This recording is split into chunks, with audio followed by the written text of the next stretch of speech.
Hola a todos, bienvenidos a un nuevo video. Hoy tenemos la historia de una mujer valiente que se arriesgó a salvar la vida de inocentes. Es conocida como el ángel del gueto de Varsovia. Esto es una historia para contar. Irena Sendler o Irena Sendlerova nació en Polonia el 15 de febrero de 1910 en el seno de una familia católica, siendo la hija única de Janina Karolina y de Stanislaw Krysanowski, quien era un médico reconocido en la ciudad. Su padre siempre la educó con el ejemplo de ayudar a todas las personas desfavorecidas, especialmente a los judíos. Para 1917 su padre fallece a causa del tifus, ya que muchos médicos de su comunidad no querían ayudar ni atender a las personas que no tuvieran las posibilidades económicas para pagar los servicios, además de que muchos de ellos eran judíos.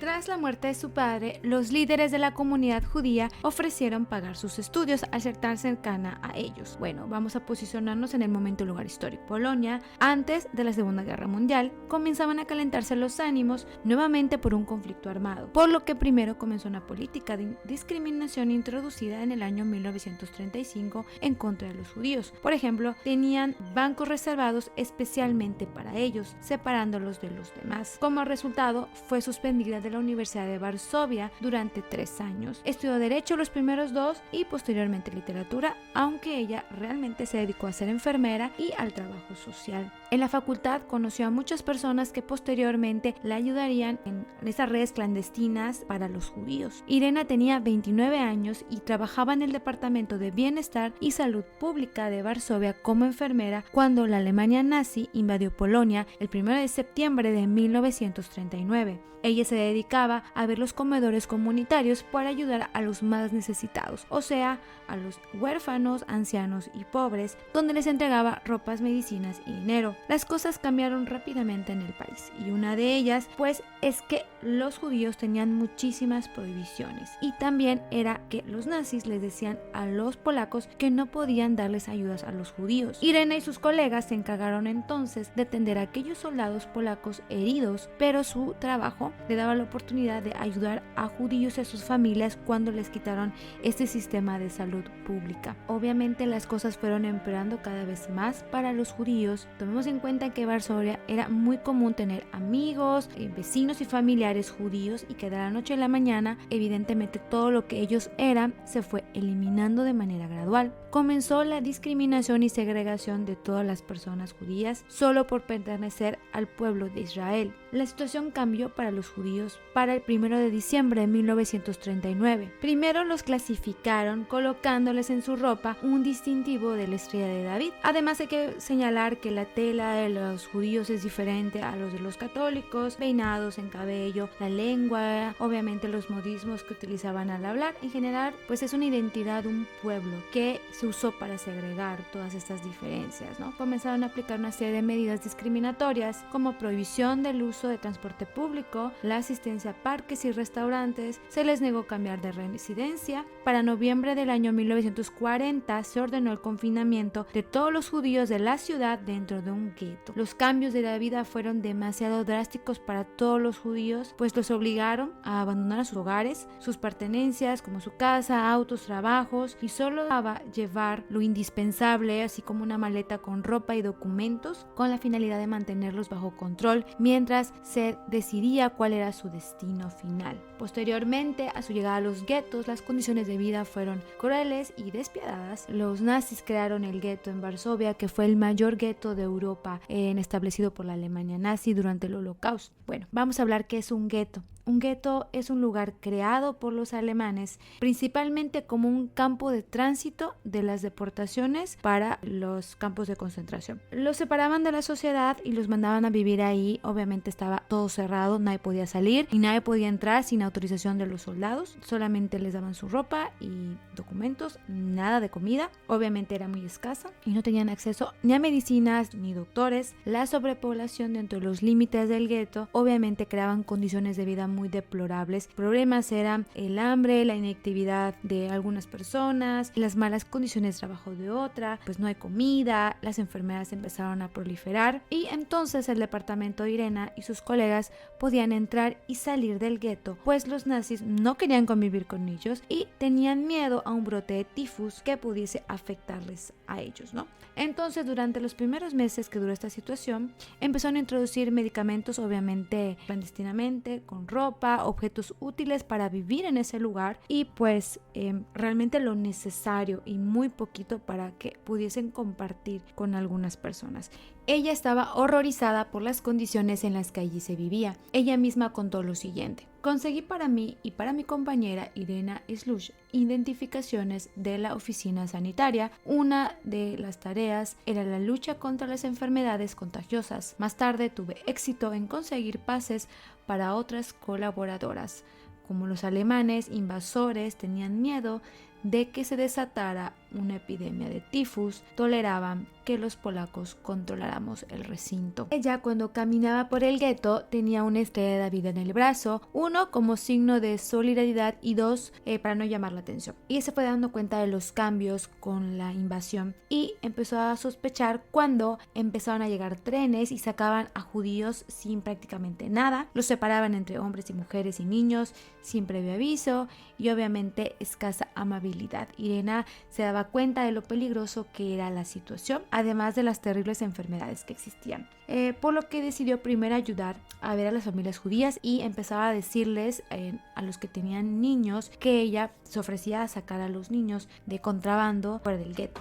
Obviamente no les daba la garantía de éxito, lo único seguro era que los niños no morirían ahí con ella, pero que pues si se quedaban en el gueto lo probable es que se enfermaran o les pasara algo peor. Muchas madres y abuelas pues no querían y se negaban a entregar a los niños, pero los hombres, sobre todo las personas grandes, decidían entregarlos, obviamente basados en la razón. A veces no los entregaban y el resultado era fatal para ellos, ya que, por ejemplo, se los negaban el día de hoy y cuando regresaban al día siguiente o a los 2 días, resultaba que ellos ya los habían llevado en los trenes y no sabían que era el campo de concentración. Obviamente, pues sí insistían bastante para llevárselos a los niños, ¿no? Toda la ayuda a los judíos obviamente era una alta traición a los alemanes, por lo que debía de cuidarse muchísimo para no ser descubierta. Para 1941, la ayuda a los judíos era la muerte y toda la gente que estuviera allegada a ella y familia también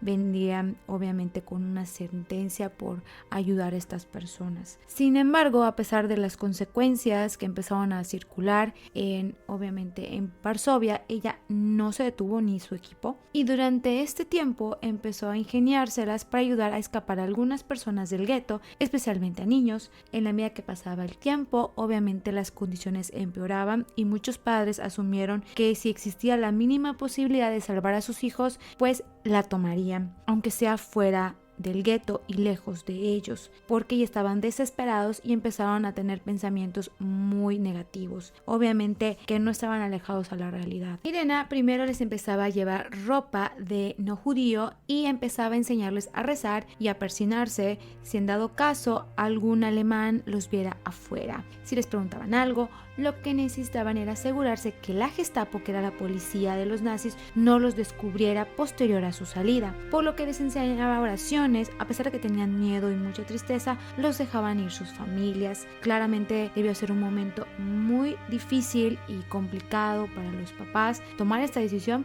pero consideraban que era lo mejor para sus hijos. A lo largo de 1 año y medio hasta la evacuación del gueto en verano de 1942, consiguió rescatar a 2.500 niños el grupo de Irena y algunos empezaron a salirse por ataúdes, los más pequeños adormecidos, aunque a ella no le parecía este método, también escondidos en sacos de papas por distintos caminos como las ambulancias donde llevaban supuestamente víctimas de tifus, también sacos, cestos de basura, cajas de medicinas, de herramientas, cargamento de mercancía, había ataúdes, bueno, también en túneles y en túneles oscuros en toda la parte de subterránea de Varsovia. Pues obviamente esto hacía que la situación fuera un poquito complicada, pero siempre lograban salirse los niños. No fueron descubiertos cuando sacaron a algún niño en ese momento. Cada niño y niña o bebé entregado a Irena tenía su propia información, donde tenía nombre, dirección y padres, con el fin de que cuando acabara la guerra, obviamente los judíos pudiesen volver con sus hijos, que en su mayoría estaban escondidos en familias católicas. Obviamente ella ocultó toda esta información en un frasco de vidrio y lo guardó en la casa del vecino en un árbol en su patio. Todas las noches escribía los nombres en un papel y los guardaba, y para que nadie sospechara, y aunque entrara la Gestapo a su domicilio no pudiese encontrar nada. Entre los testimonios que existen de cientos de rescatados fue el de Elzbieta Fiskowska. Ella tenía 5 meses cuando una colaboradora de Irena le dio un medicamento para dormirla y le colocó una maja con agujeros para que le entrara el aire. La mamá le puso una cuchara de plata donde tenía grabado su apodo, que era Els Sunia. Su fecha de nacimiento, que era el 5 de enero de 1942. Ella fue criada por un ayudante de Irena, que era una viuda católica, y ella decía que tenía una madre polaca y una madre judía. Ella fue conocida como la niña de la cuchara de plata. Para el año 1942 se había tomado la determinación de acabar con el gueto de Varsovia y las deportaciones al campo de concentración empezaron a masificarse. Supuestamente ellos iban a trabajos forzados, era lo que ellos pensaban, pero la verdad es que nadie volvía a saber de algún judío que se había ido al campo de concentración, por lo que empezaron a buscar ayuda y se creó el Segota, que es el Consejo de Ayuda a los Judíos, que estuvo funcionando hasta el final de la guerra. A pesar de que se fundó después de casi 300.000 judíos fuesen llevados al campos de concentración desde el gueto, la organización tuvo un papel muy importante ayudando y salvando a muchos que habían conseguido sobrevivir escondidos, dándoles alimentos y medicinas necesarias, así como documentos falsos para poder sobrevivir. Cuando estalló el levantamiento del gueto, ella y su equipo empezaron a tener una red de refugios, de residencias privadas, donde estas personas que escapaban podían resguardarse cuando tenían pocas posibilidades de sobrevivir, con papeles falsos, y buscaban lugares donde pudiesen quedarse por más tiempo,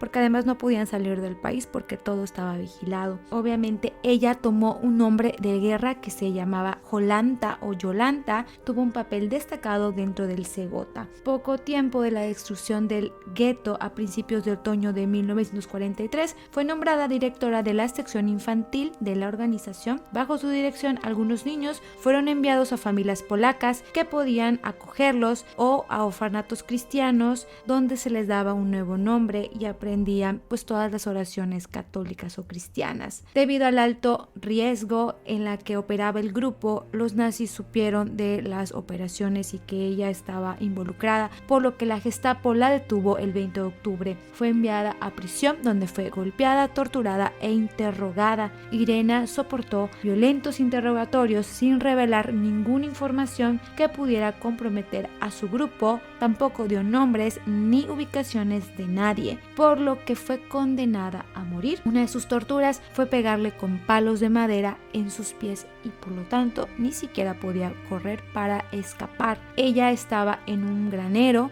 entonces ella estaba tirada porque aparte le dolía muchísimo todas las heridas, y encontró una estampa de Jesús de la Misericordia con la leyenda que dice: Jesús, en ti confío, que conservó hasta el año 1979 porque ella se la entregó como regalo al Papa Juan Pablo II. Los miembros de su grupo obviamente buscaban la manera de salvarla y sobornaron a los guardias que la custodiaban. Mientras esperaba el momento de su ejecución, un soldado alemán supuestamente la llevó a un interrogatorio más, o para desviarla de donde estaba, y pues cuando llegaron a un lugar descampado le gritó que corriera, y ahí estaban personas de su grupo que la lograron salvar. Ella obviamente cambió su forma de vestir, su cabello y obviamente oculta porque al día siguiente de su ejecución supuestamente ella apareció como una de las personas que habían fallecido un día antes en manos de los alemanes. La importancia de Irena era que ella era la única persona que sabía los nombres y las direcciones de las familias donde estaban los niños. Al finalizar la guerra, ella misma desenterró esa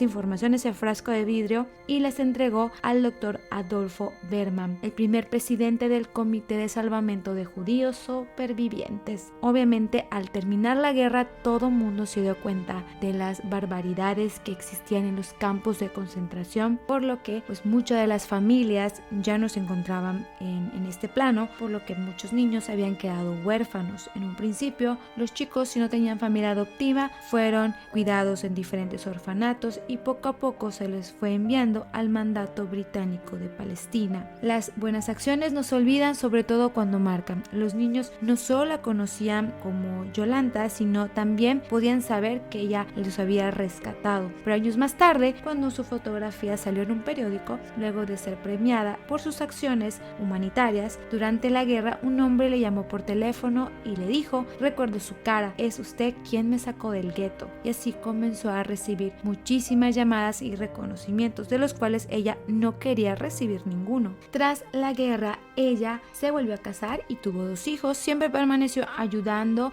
en las labores sociales en Varsovia. Las acciones no fueron olvidadas y se le dio el título de Justa entre las Naciones y se le nombró como ciudadana honoraria de Israel, y en 1965, en reconocimiento por su increíble labor. Lamentablemente, en Polonia empezó a existir el sistema comunista, que empezó a perseguirla, y pues muchas de sus acciones fueron olvidadas en esa época. Para noviembre del 2003, el presidente de Polonia le entrega una distinción muy importante en aquel país, que es nombrarla como la Dama de la Orden del Águila Blanca. Para el 2007, también el gobierno polaco la nomina para el Premio Nobel de la Paz de ese año, apoyada del Estado de Israel a través de su primer ministro y también de la Organización de los Supervivientes del Holocausto de Israel. También las autoridades de Auschwitz también la apoyan en esta candidatura. Ella realmente nunca pensó ni quiso recibir ningún tipo de homenaje o reconocimiento por su labor social.